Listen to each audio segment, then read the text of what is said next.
Hey everyone, in this video I will walk you through how to deploy a website on Hostinger. First, you need to have a web hosting plan on Hostinger.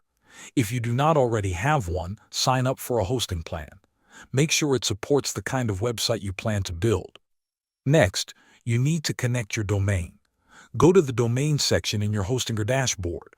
There, find the domain name that you want to use. When you spot it, click on the Manage button right next to it.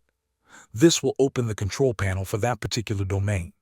On the left menu in the domain control panel, click on DNS name servers. This is where you can configure your domain settings and connect it to your hosting. If your domain is registered with Hostinger already, the name servers might be set correctly by default. If not, you need to set the name servers to Hostinger's name servers.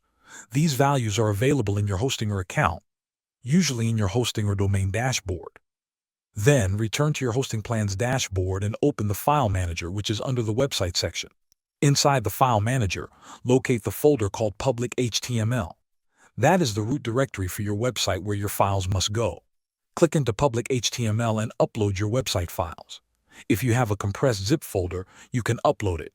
Then use the Extract option in the File Manager to unzip those files inside Public HTML. Once your files are in place, go back to the browser and type your domain. If DNS propagation is complete, you should see your website live. Thanks for watching.